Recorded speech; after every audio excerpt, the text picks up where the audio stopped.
से बहती हुई नदी के किनारे पी क्यू आर 3 शहर है, क्यू पी और आर से बराबर दूरी पर है। ये मुझे लगता है सेम सवाल अभी हमने किया था ना, उसमें बिंदु थे, इसमें शहर है। भाई डाटा ही तो चेंज है, सेम टू सेम सवाल, आप चाहो तो खुद से ट्राई कर सकते हो, ठीक है। बराबर दूरी पर है। संदीप को नाव द्वारा पी से क्यू तक जाने में और वापस आने में 10 घंटे का समय लगता है और वह पी से आर तक 4 घंटे में जा सकता है। तो शांत जल में नाव की चाल और नदी की चाल का अनुपात निकालना है। तो x अनुपात y निकालना है, ठीक है। लगता है हमारे टाइपिस्ट ने यहाँ ऑप्शन नहीं डाले, कोई बात नहीं, जो भी है आंसर निकालना है। तो अब तो ये सवाल आप ऐसे कर सकते हो ना, ओरली कर सकते हो, बिना पेन कॉपी उठाए कर सकते हो ना। आप बोलोगे सर कैसे करेंगे, हमें बताओ ना। अरे भाई पी से आर तक ये 4 घंटे में जा रहा है, तो पी से क्यू तक जाने में 2 घंटे लगेंगे और ये बोल रहा है टोटल 10 घंटे लगता है। मतलब 2 घंटे जाने के और 8 घंटे आने के, 2 घंटे जाने के 8 घंटे आने के। तो टाइम का अनुपात कितना हो गया, 2 से 8 कटेगा 1/4। टाइम का अनुपात 1/4 है, तो 4 और 1 कितना हो जाएगा 5, और 4 में से 1 जाएगा 3, तो 5/3 क्या आएगा, सवाल का आंसर आएगा। लो जी, हमने तो ऐसे ही कर दिया। अरे ऐसे कर सकते हो क्या जैसे मैं सवाल कर रहा हूँ? नहीं सर, हमें तो पूरा करके बताओ सर। सर ना ऐसे मज़े नहीं आता सर हम क्या करें सर, होता ही नहीं है। अरे भाई करोगे तब होगा ना, क्या सवाल, ठीक है। पता नहीं कैसे कैसे लोग हैं। तो देखो चलो करते हैं। तो ये बोल रहा है 3 शहर है, पहला शहर हो गया P, दूसरा शहर हमने लिया Q, तीसरा शहर लिया R, ठीक है।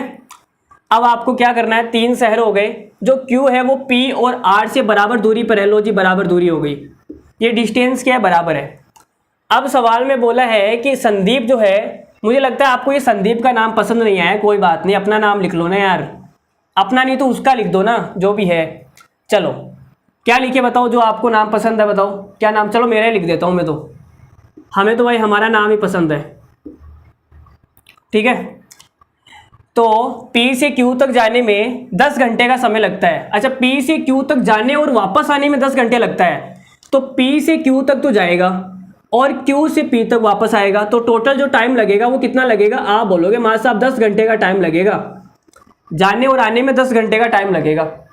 फिर आगे सवाल में बोला है P से R तक जाने में, P से R तक जाने में 4 घंटे का समय लगता है, तो यहाँ पे लग रहा है 4 घंटे का समय। लो जी, ये लगेगा इस भाई साहब को 4 घंटे का समय।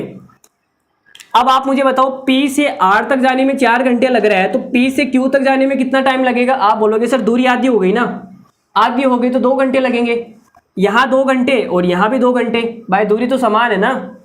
तो मैं बोल देता हूँ कि सर यहाँ पे लगेंगे 2 घंटे और टोटल 10 घंटे लग रहे हैं, मतलब वापस आने में इसको 8 घंटे लगेंगे, ठीक है।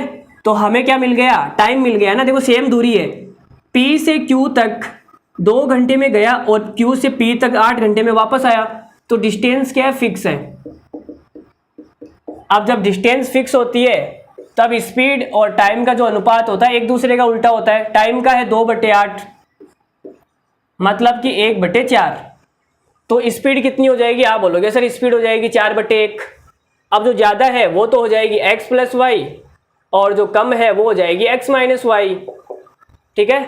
तो योगांतर अनुपात लगा दो या पक्षांतरण करके कैसे कर लो, तो कितना आ जाएगा, x/y आएगा यहाँ से, 4 और 1 5 और 4 में से 1 गया तो 3, तो इस सवाल का आंसर आएगा 5:3,